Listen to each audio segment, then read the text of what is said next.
Hi, welcome to the PrismERP technical demonstration. Today we are going to learn about the complete purchase lifecycle in PrismERP. Purchase lifecycle simply means the full journey of a purchase from deciding what we need something, ordering it, receiving it, making payment, and handling cancellation or return if needed. In this session, we will go through the complete purchase lifecycle starting from purchase request, then moving to purchase order, purchase delivery, invoice, cancellation, and finally purchase delivery return. First, we will start with purchase request. From the supply chain menu, navigate to the purchase request add. Purchase request is used to formally request products or materials that need to be purchased from a vendor. In simple words, we are requesting approval to buy something from a vendor before placing the actual order. Before creating a purchase request, you can also create a store requisition, also known as internal requisition, like this. This is used when an employee or department requests products or materials needed for the work. We'll start directly with purchase request here. First, select the vendor, then select the branch, then select the inventory from where the purchased product will be received. Next, select the purchase type. I'm going to select local. Enter the date and expected date. I'm going to keep the default date. If this request is linked to an existing requisition, you can also select the requisition number. Next, select the procurement method such as direct purchase, RFP or RFQ. We can also do RFP and RFQ. In another video, we'll talk about RFP and RFQ in details. We can also tag employees with it so the system can track who requested or is responsible for this purchase. Now we can add products. Select the products and enter the required quantity.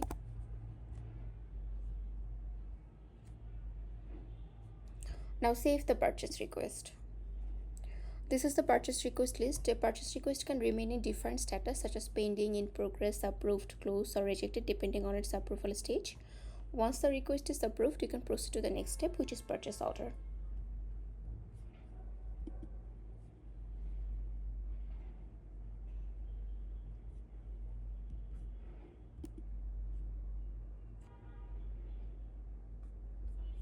Navigate to the supply chain menu, then to purchase order add. Purchase order is used to create the official order that will be sent to the supplier. Now we are formally placing the order to purchase the requested products from the vendor. Here are multiple data entry fields, but I'm going to enter the necessary fields here. First, select the branch.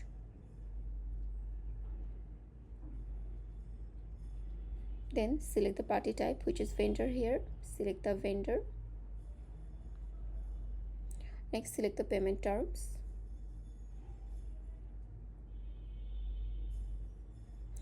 This defines how and when payments will be made, such as advance payment, full payment, or payment after delivery. Then select the purchase type, local. Select the currency. And we can also enter exchange rate if foreign currency is involved. Now we can directly select the previously created purchase request. Product details have automatically loaded. Enter the price here. We can also add discount and VAT. I'm going to keep the order date, entry date, and delivery date as default. We can also enter ship to, center, and tolerance rate.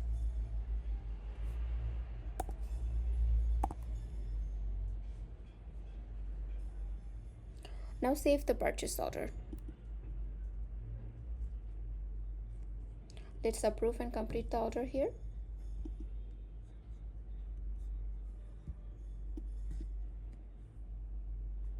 After the purchase order is confirmed, the supplier will deliver the product to us. From the supply chain menu, go to new purchase delivery. Select the related purchase order from here.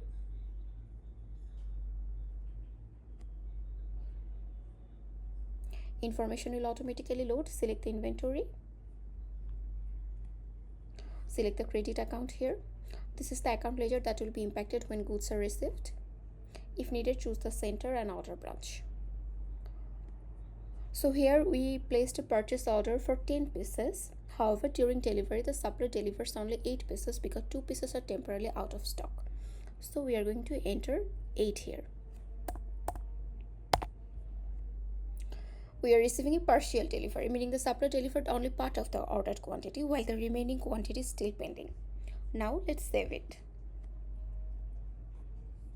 After the delivery, the record appears in the purchase delivery list. Let's accept it.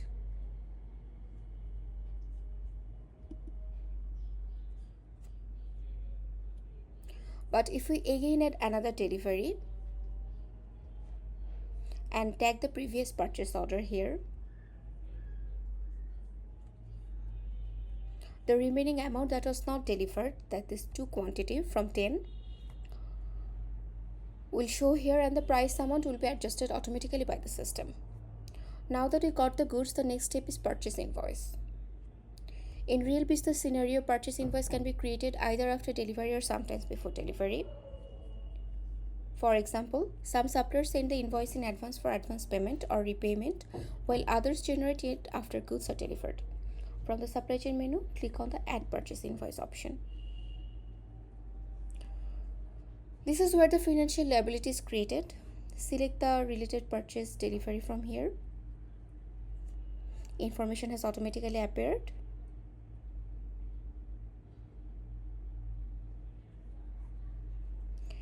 Here in this field, we can configure paid amount and due amount. Paid amount means how much money we are paying immediately to the vendor.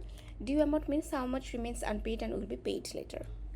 So for example, we are paid 300 here and the due amount is 800. Sorry, due amount is 500.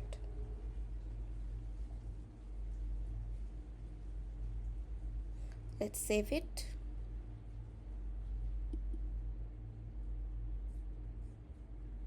We have created a purchase invoice. We're going to complete it.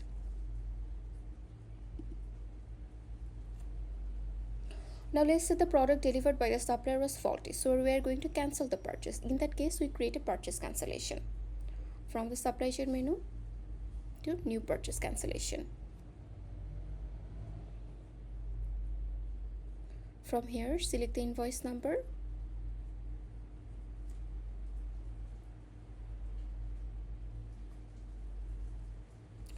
Now we can handle the financial settlement in two ways: cash receipt and AP adjustment.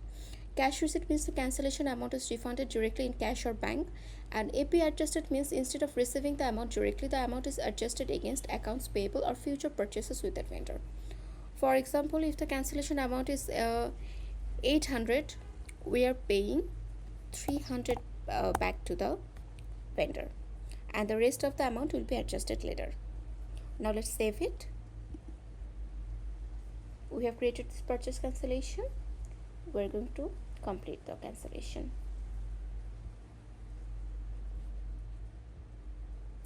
Now if we see this cancellation from accountant view, we can see the total cost breakdown here. As we can see, 300 was paid in cash receipt and 500 would be adjusted later.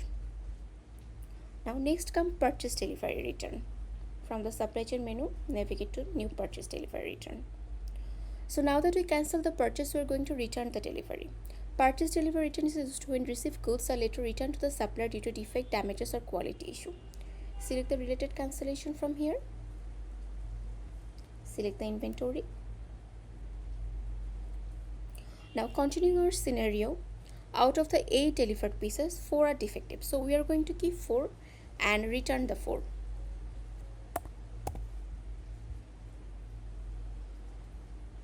We have entered the quantity here. Let's save it. It's updated status to accept it. It can also get rejected. This is the purchase delivery return list.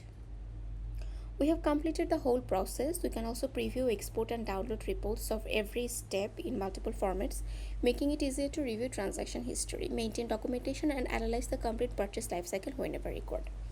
So that's it for purchase lifecycle today. Thanks for watching. Bye.